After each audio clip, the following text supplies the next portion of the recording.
usually not too far off, but I hate to bank on somebody else's guess. I got a question on that too, Al. If it's off, if it goes over 750,000, how do we get a bond issue then? Well, I think if it's over $750,000, we better step back and take another look at the plans. 708. You told me the other day it was 720, but Well, even at 7.8, that's the way these overruns run around here. That's acceptable. 50,000 over. Well, if it goes over $750,000, from my perspective, I think you have to table it and go back to the design and decide whether you're going to do the project or not, or if you're going to leave parts of the project out. And we could in fact be creating a police station with 2 alternates. You could be. Now, Alternate 1, council chambers, alternate 2, city hall offices. And if the bid comes in under the entire package, then fine. If it doesn't, then we have to cut the city offices. We haven't bid anybody yet, so. it's very expensive to bid alternates, so I'm hesitant to create too many because the people doing the bid will generally, it gets more expensive in the design and in the construction process. But absolutely it can be done. But yes, Danny, if it's too expensive, something has to leave. And I think that was another conversation I've had with some of you. It has to be under the 750. And that's black and white as far as I'm concerned. The trouble with overruns, you don't know until they're driving the last nail. That's why you take bids. Well, Excuse me? That's why we take the bids. Because we would know by those bids what it's going to cost. I understand that, but I said overruns. I understand your concern, but I don't share that, so from my personal experience. Okay. Unless we let it get away from us. I mean, if we don't manage the project, it's very possible. Okay, we do have a motion and a second on the floor to accept, proceed with the acceptable design plan and authorize the creation of plans and specifications for the construction of new police station, council chambers, potential city offices. I would like a roll call, please. Grover, Yes. Brown, Yes. Holland, Yes. Lanius, Yes. Vaughn, Yes. Hill, Yes. Ellenbach, Yes. Motion carried. Thank you. Number 10, motion to set the date of hearing as November 24th, 2014 at 6:35 p.m. at City Hall Council Chambers in the City of Independence for consideration of adopting a resolution approving a home occupation permit for Midwest Taxidermy and Tanning. This is the one I was This is so the excited one you were about. getting, this is where you're moving ahead on, wasn't it? Yeah. But essentially, the Doug and Luke had filed a municipal infraction against the property owner. They resolved part of it, but we obviously discovered that he was operating a business that didn't have a home occupation permit. So that's the purpose of setting the hearing, for you to decide whether or not you want to grant him a home occupation permit. And if you do, then he can do his business. If you don't, then he has to do something else. So Okay. anyway, that's what this is on the agenda. And this motion is just to set the It's hearing just to as set the November hearing. 24th for that purpose. Correct, So, correct. motion by Dallenbach, seconded by Grover. All those in favor?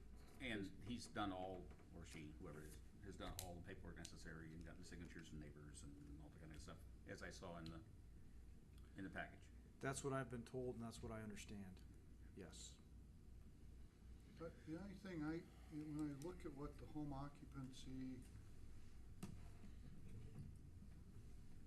permit, maybe this is just a standard form, but it says, I hereby and I agree to conform to requirements of home occupancy ordinance special or bed and breakfast, the city code. Is that just I think that's the permit application form that's used. generic? Yes.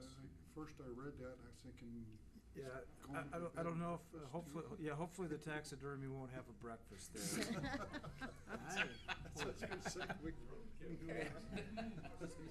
By setting Offer this roadkill date, supper, yeah. by setting this date though and putting this on the 24th, it also allows time for homeowners or neighbors and whatever to be able to step forward to discuss this when you make a decision whether to grant that home occupation or not. So We do have a motion on the floor and a second to set the hearing date as November 24th for this purpose.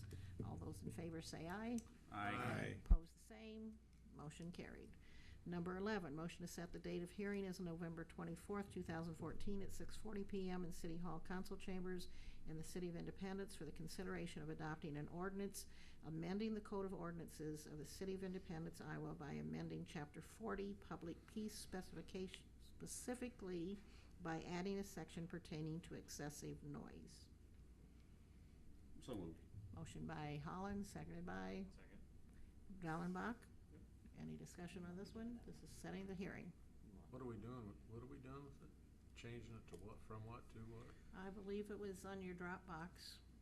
It As says, to- officer, if it's for parked vehicles near residents that they park in a parking lot. No, this one's the noise. Noise. Yeah. The next one's the Yeah. one you're talking about.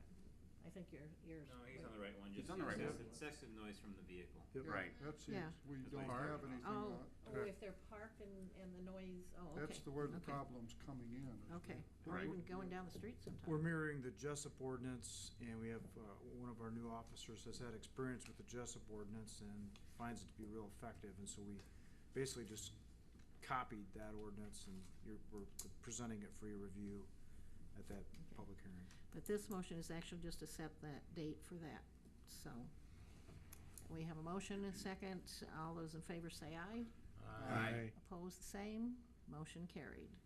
Number 12, discussion of request of city council action for consideration of amending the Code of Ordinances of the City of Independence, Chapter 52, Weeds and Grass, Chapter 60, Administration of Traffic Code, Section 60.08, Parade Regulated, and Chapter 69, Parking Regulations, Section 69.22, Recreation Vehicles. All three of these were, I had given these to Barb as a discussion topic, and I did receive from Carter's office the attorney's review of these, and I did not get that to her in advance of this, so you received those as a separate item on your Dropbox. But these all are ready for public hearings if you wanted to set a public hearing on each one as well. I have a question on one of them. About I believe it was the ones where parked on private property. Can you explain that to me a little better? For the vehicles or for the trailers and the campers and stuff, private property. I'm gonna get to it here.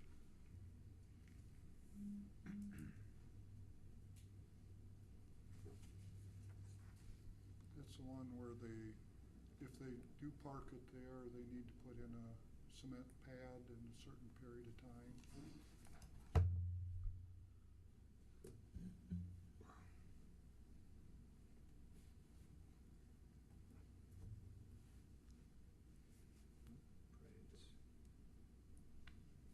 Well, the other That's part of number it too is the 69.22. boat that's parked on the street that moves 2 feet every 24 Over on hours or Sixth, something. over on Sixth Avenue. Yeah. Oh, the one on But the- Sixth That'd that be I the have to one, dodge right? every night. Yeah. Mhm. That's an So that's accident part of waiting it. to happen. Yeah. I'm surprised it hasn't. But you were asking about the other one, didn't you, about it being on private Right, property? Like car I think- trailers or boats. I think that's parked on private property. 69.22, isn't it? It's a different one. No, it's an extension of 6922. Okay. It was the adding, 6922 paragraph 1 is really the only, or not even. Wasn't something about parking in front of the house too? I mean, It reads, if I may, long-term, this is under the paragraph exceptions may be made under the following circumstances.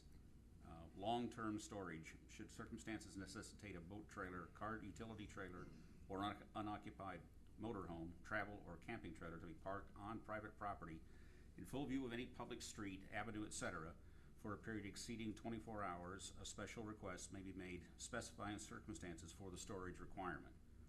To satisfy the long-term storage permit installation of a concrete or asphalt pad will be required within 30 days. The pad will exceed the legal length of the recreational unit in a minimum of 12 inches on each side. It will meet minimum standards. Okay, so that means that if I have a trailer and I park it in my driveway, I have to follow these standards? If I have a car trailer If it's in full view of the public street, it would be, yeah, if it's on your driveway. When you park it on a concrete, I don't have my driveway is gravel, is it? yes, Yep. okay. I think the interpretation would be it would have to be on a concrete pad. If it's parked Do there in view of the public Do street. you wanna concrete my driveway? No? Okay, Sounds like a because fun time I to have have, some listed. just my neighborhood, my neighbor next to me in the north has a camper that he parks on his yard, but it's gravel there where he parks it. I have a car trailer because of the flood issue that we have to move all my stuff. My next door neighbor also has a car trailer that he parks on his gravel driveway. And then Todd Kuzi, the only one that I know that has a concrete pad for his camper. Right. So we have probably 4 or 5 trailers just in that area that this is gonna affect because of the private property.